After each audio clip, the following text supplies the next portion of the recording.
तहसीलदारांना थेट लाभार्थी असणाऱ्या शासकीय योजनांची ॲलर्जी, रॉयल्टी आणि जमीन व्यवहाराच्या कामात घेतला जातो विशेष रस। जगातील सर्वात मोठ्या थेट लाभ हस्तांतरण योजनेपैकी एक असलेल्या पंतप्रधान किसान योजनेने 17वा टप्पा नुकताच ओलांडला आहे। पीएम किसान सन्मान निधी अंतर्गत आज 10 कोटीहून अधिक शेतकरी कुटुंबियांच्या खात्यात 20,000 कोटीहून अधिक रक्कम ट्रान्स्फर करण्यात आली आहे।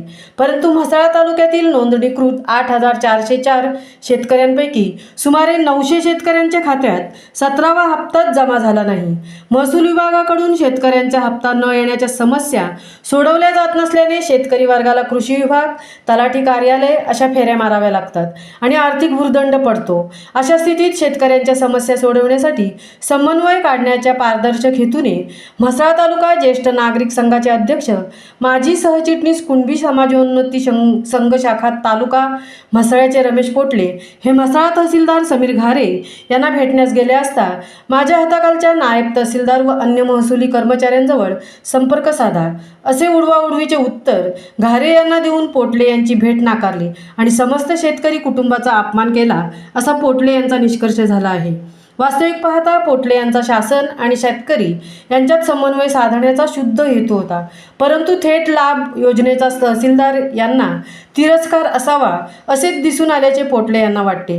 या योजनेत सहभागी होण्यासाठी ऑनलाईन अर्ज कसा करायचा, पीएम किसान निधीचा हप्ता आपल्या बँक खात्यात जमा झाला आहे की नाही हे कसे बघायचे, इतकेच नाही तर आधार कार्ड संबंधित माहितीत दुरुस्ती कशी करायची याची माहिती शेतकऱ्यांना कार्यशाळा घेऊन द्यायची इच्छा पोटले यांची होती।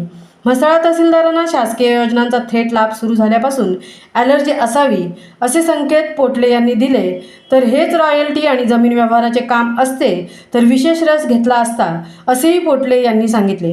तहसीलदारांच्या या शासनाविरुद्ध पद्धतीची पोटले यांनी दखल घेत माननीय मुख्यमंत्री, माननीय उपमुख्यमंत्री आणि जिल्हाधिकारी यांच्याकडे रीतसर तक्रार केली आहे। महामुंबईसह संजय खांबेटे, म्हसळा।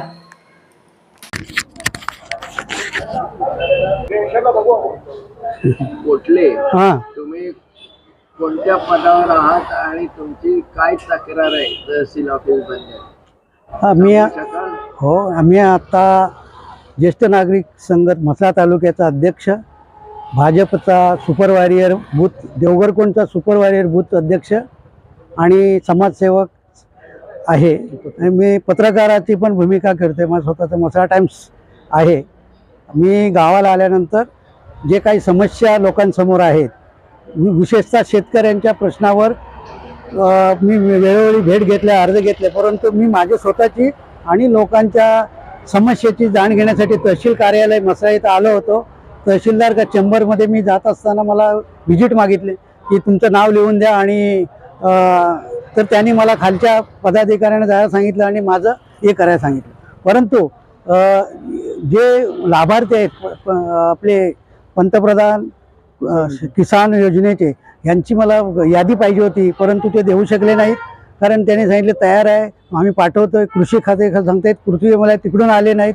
त्यामुळे सर्वसामान्यांना जी फेरफार माणसे, गोरगरीब आणि वयोवृद्ध माणसे शेतकरी येऊन सुद्धा इथे दखल घेतली जात नाही, त्याच्याबद्दल मी तक्रार अर्ज जिल्हाधिकाऱ्यांना पाठवलेला आहे आणि तो पुढे मुख्यमंत्र्यांना सांगितलं। बरेचसे मला वर्तमानपत्रामध्ये सुद्धा बातमी येऊन गेलेली आहे की लाभार्थी म्हसळा तालुक्यातले लाभार्थ्यांची लिस्ट अजून दिलं नाही। हे मे महिन्यात निवडणुकीच्या अगोदरपासूनचे लाभार्थी काही लोकांना मिळत आहेत, काही लोकांना काय प्रॉब्लेम आहे तो त्यांनी उलट आमच्या पत्रकारांना सांगितलं पाहिजे की हे यांची पूर्तता होत नाही, तर पूर्तता करावी याच्यासाठी मी इथे निवेदन दिलेलं आहे।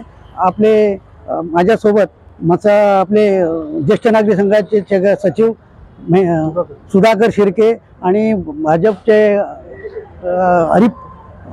आतिफ साहेब आणि शरद कांबळे माझ्यासोबत आलेले आहेत। शेतकरी आता 4च्या गाडी उलटल्यानंतर आमच्या जे सोबत होते ते घरी निघून गेले आहेत। अशी परिस्थिती असल्यामुळे लोकांनी